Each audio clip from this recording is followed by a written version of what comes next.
Hey guys, hopefully everyone is doing well.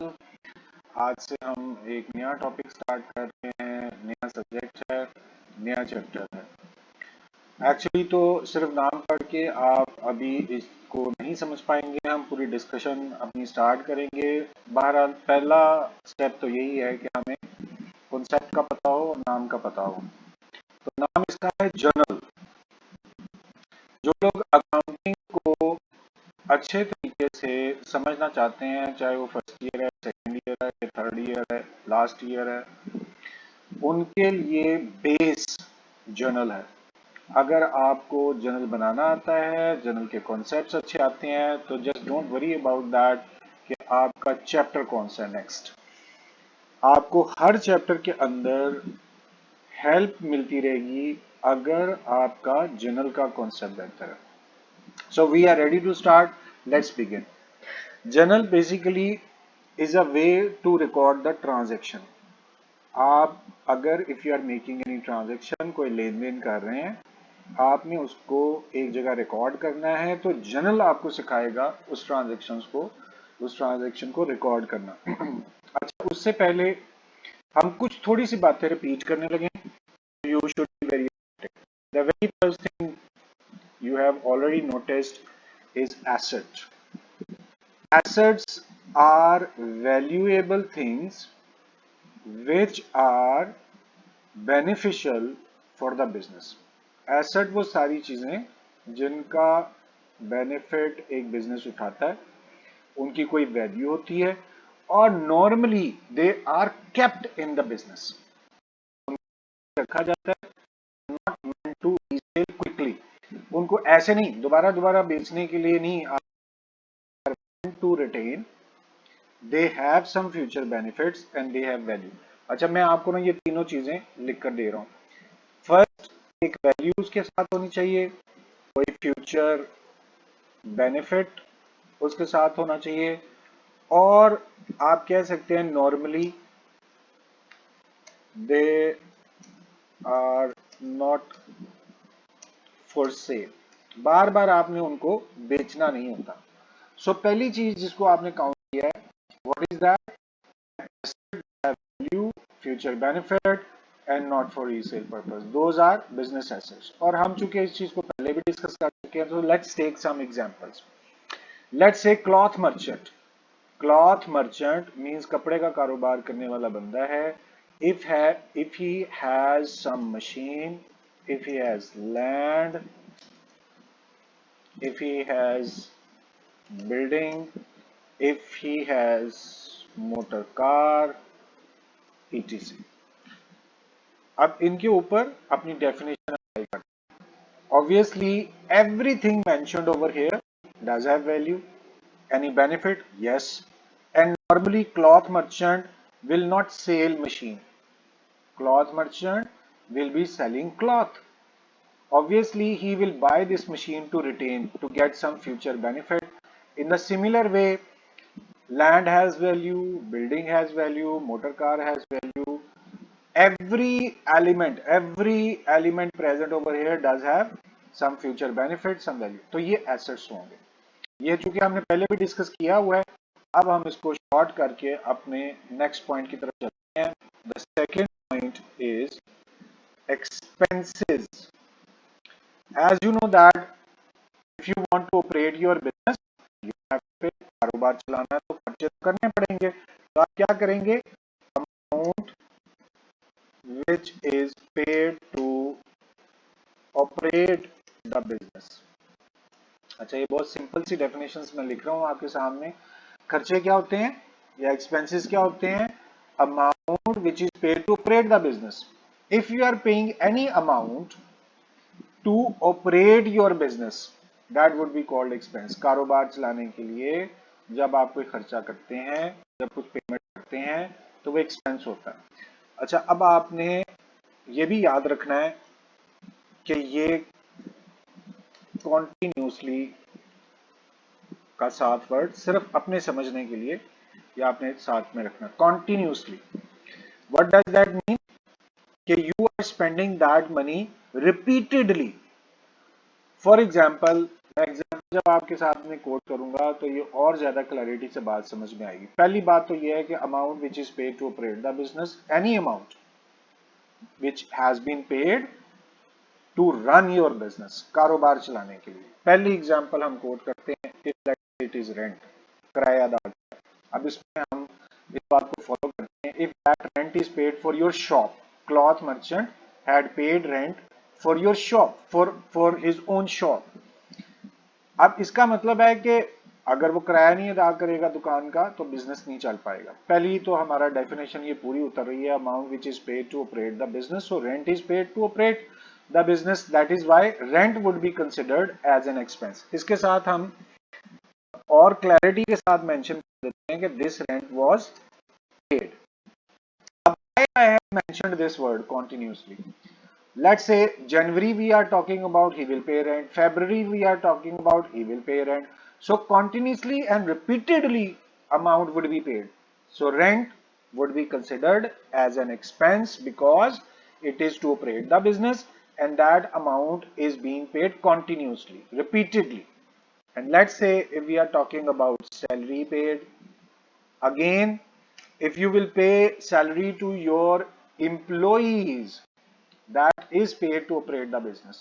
And secondly, salary would be paid in January, February, March, continuously you will pay. Similarly, if tax is being paid, here if you will not pay tax which are imposed upon your business, or let's say you have paid that tax upon your sales, so what will happen? Your business will be in operation. And continuously, obviously, if you will pay tax on June, next June you will again pay, next June you will again pay. Sometimes you will be paying tax upon goods sold, that is called sales tax. It might be paid even 10 times a day or 100 times a day. So continuously you are paying any amount. It means all these three are exactly according to definition expenses. दो बातें हो गई। अब आप समझना तीसरी बात, that would be your liability। मैं क्यों बोल रहा हूँ कि आप ये ऑलरेडी पढ़ चुके हुए हैं, क्योंकि जो लोग तरतीब से आईकॉम कर रहे हैं ना, पार्ट 2 आईकॉम या पार्ट 1 आईकॉम तरतीब से कर रहे हैं, उनका पहला चैप्टर अकाउंटिंग इक्वेशन होता है और वो ये सारी चीजें अच्छी तरह डिस्कस कर चुके होते हैं। लेकिन बहरहाल फिर भी चूंकि आज हमने जनरल स्टार्ट करना है, उसके लिए बहुत अच्छे तरीके से इसको समझने की जरूरत है। Liability, any amount which is payable. ये वर्ड जो पेएबल है ना, इसको आपने अंडरलाइन करना है। अमाउंट विच इज पेएबल, जो रकम अभी तक आपने अदा नहीं की, that amount would be considered as your liability. जो पे कर चुके हैं वो आपने यहां लिखा है। Amount which is paid, that would be considered your expense. लेकिन जो अमाउंट आपके अभी भी जिम्मे है, आपने पे नहीं की, that amount would be considered your liability. Suppose purchased on credit, खरीदी अगर आपने कोई चीज, so obviously you will have to pay. If loan taken, amount would be payable still. Installment due, bill due, due का क्या मतलब है? अभी तक अदा नहीं किया आपने। अब ये सारी एग्जांपल्स चेक करें, ये बुरी लग रही हैं क्योंकि अमाउंट आपको अभी तक पे करनी है, it's a burden for you. So that is why our definition is saying any amount which is payable. If you have bought any commodity, goods or merchandise on credit, amount is payable. Loan taken, amount is payable. Installment due, that means you have to pay this amount. तो इसका मतलब फिर ये payable. अगर कोई electricity का bill है, बिजली का बिल है, गैस का बिल है, which you have not paid, तो अभी भी payable है। तो आपने समझा, ये liability हो गई। तीन चीजें हमने डिस्कस कर ली। Next last is your fourth element and that is called income. अब इनकम क्या होती है? पे आप देखिए, amount which is paid to operate the business. अब हम इसके ऑपरेट लिखने लगे हैं। Amount which is received by operations of business, that would be considered your income.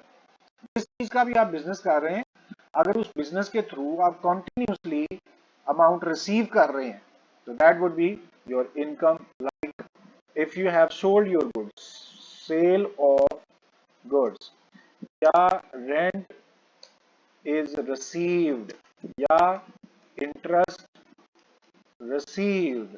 अब सारी बातें यहाँ पे गौर से देखें जरा.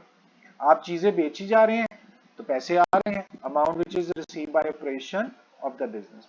आपने रेंट रिसीव किया, सो ऑब्वियसली जब आप रेंट रिसीव करेंगे that would also be your income, क्योंकि आप अमाउंट रिसीव कर रहे हैं, पे नहीं कर रहे, रिसीव कर रहे हैं. और उसके बाद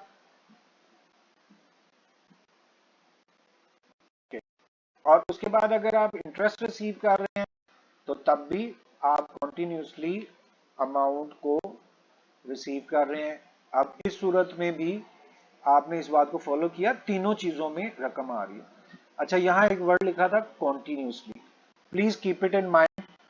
यहां पर भी आप वही वर्ड यूज करेंगे कि उस रकम को आपने कंटिन्यूसली रिसीव करना है. मुसलसल रकम आप वसूल करेंगे तो that would be your income. Okay, अगर आप चाहें तो हम थोड़ी सी डिस्कशन इसमें सकते हैं कि आप कॉन्टिन्यूसली के वर्ड को जब यूज करेंगे तो वो कब और कैसे इस्तेमाल होगी. असल में ये स्पेलिंग तंग कर रहे थे तो मैं ये continuously, you are paying any amount continuously, only at that stage it would be considered expense. और ऐसे ही जब आप इनकम भी कंटिन्यूसली रिसीव करेंगे तो इनकम कहलाएगी, अदरवाइज नहीं. मैं आपको यहीं की एक एग्जांपल टेक ओवर करता हूं. मसलन you have purchase the machine, अब machine you have written in asset, लेकिन अमाउंट तो यहां पे भी पे करेंगे आप. You will pay amount and will get the machine, और यहां पे भी हम कह रहे हैं विच इज पेड. लेकिन ये वर्ड आपको क्या हेल्प करेगा, you will purchase machine once in a while, may be after 2 year, 3 year, 4 year, these years would be passed and then you will repurchase your machine. Machine आप एक दफा खरीदेंगे, बार बार नहीं खरीदेंगे, इसलिए ये एक्सपेंस नहीं है. मगर रेंट यू विल पे continuously. In the similar way, amount receive by operations of the business, आपने मशीन ही बेच दी, पैसे तो आए. अब यहां देखें अमाउंट विच इज रिसीव, तो डेफिनेशन तो पूरी हो रही है.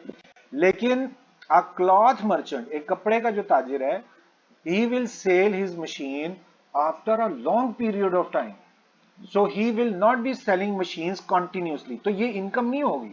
अगर आपने मशीन बेच के पैसा कमाया, it would not be considered your income. हाँ, कपड़े वाले ने कपड़ा बेचा तो वो कंटिन्यूसली सेलिंग हिज कमोडिटी और मर्चेंडाइजेस, that would be considered your income. अब मैं आपको बताता हूं कि हमने ये चार चीजें क्यों डिस्कस की हैं. एक्चुअली अगर आपको जर्नल बनाना है तो उसके लिए इन चार चीजों को रिपीट करना, बार बार समझना, अच्छी तरह से दिमाग में डालना बहुत जरूरी है. अब आपने टाइम लेना है और उस टाइम के अंदर दोबारा से you will have to create a very good understanding about your assets, your expenses, liabilities और income. So first part of our lecture has been completed. अब हम जनरल की तरफ आएंगे और जनरल को समझने के लिए आपको उसका परफॉर्मेंस सबसे पहले समझना है. यहां गौर से आपने देखना है, मैं जो चीज आपके साथ डिस्कस करूंगा ये यहां से लेकर यहां तक की स्पेस चेक कीजिएगा. ये ज्यादा है और अब स्पेस चेक करें, थोड़ी सी कम है, अब स्पेस करें उतनी है, लेकिन इससे बहुत कम है जो हमने यहां पर की. अब एक कॉलम आपके पास ये है, एक कॉलम ये है और दो कॉलम्स आपके सामने ये हैं, इनको हम यूज करेंगे. Second thing, you will have to keep it in mind from here at this place, 1, 2, 3, 4. These 4 columns are very important. 1, 2, 3, 4. अब आपने गौर से मेरी बात समझनी है, समझेंगे ये कॉपी का राइट वाला एक एंड है और ये लेफ्ट वाला एंड है. So this is your page. Okay, अब यहां पर मैं इनको हाईलाइट कर रहा हूं and you will understand how to put lines over here. So now it's very visible for you. This is your first column second column little bigger size, and then third column and fourth column. अब in fourth और fifth column जो है इसको अगर आप और short कर देते हैं और उसके बाद going to make another column और इनमें हम एक लाइन पुट कर देते हैं so that it can be visible. Once again I'm telling you, please understand, this is your first column, second column थोड़ा सा बड़ा और ये थर्ड कॉलम रिलेटिवली बहुत छोटा और दो कॉलम एक साइज के. आप चाहें तो अपने कॉपी के पेज को अपनी राइटिंग के मुताबिक इस वाले कॉलम को थोड़ा सा और बढ़ा दें. अब आप देखें ये वाला साइज जो है काफी बड़ा हो गया, then small size and then two column of equal size और यहाँ पर. अच्छा, अब आपने जब लाइंस लगानी है तो स्केल के हिसाब से लाइन को बहुत परफेक्ट रखना है. मैं क्या करने लगा, आपका एक पेज लाइंस लगाकर कंप्लीट करने लगा. सो समझें कि this is your first page and where you will put the lines. सबसे पहले आपने लेफ्ट कॉलम पे लगाना है, फिर आपने राइट कॉलम पे लाइन लगानी है. अब दो लाइंस लग गई, समझ में आ गई बात. और उसके बाद आपने इस कॉलम पिक किया, यहाँ पर भी आप एक लाइन कॉलम की सूरत में लगाएंगे.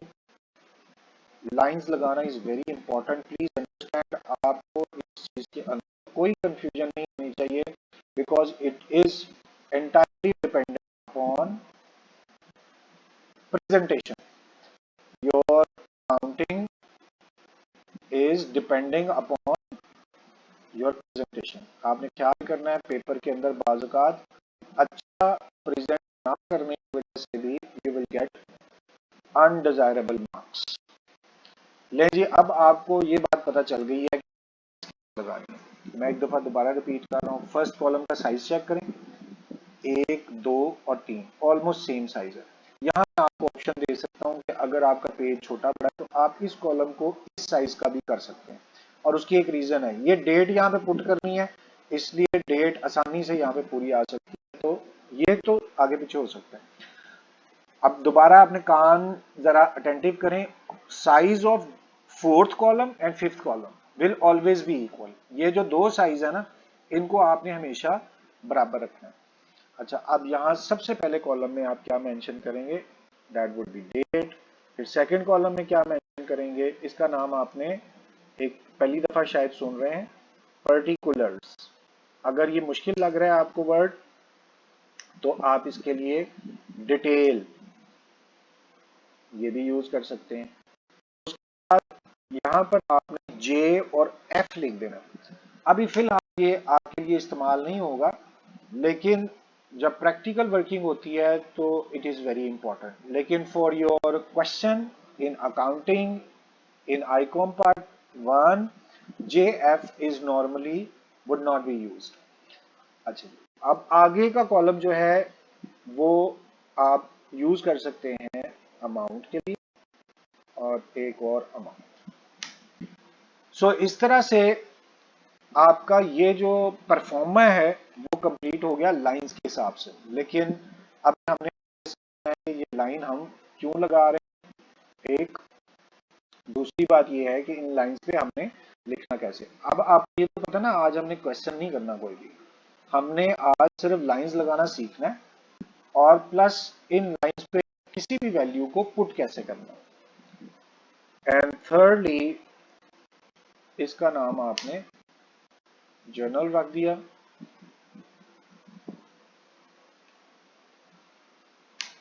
ओके, अच्छा जी, अब आपका नेक्स्ट अब चांस होगा कि इनमें वैल्यूज कैसे पुट करनी है. उसके लिए आप ये बात याद रखिए कि आम तौर पर there are 3 lines only in general. ये आपकी पहली लाइन है, इसको अभी थोड़ी देर के लिए मैं फर्स्ट लाइन ऐसे लिख के दे रहा हूँ आपको. ये आपकी सेकंड लाइन है और ये आपकी थर्ड लाइन. इस थर्ड लाइन के बाद you will always be putting N ending line.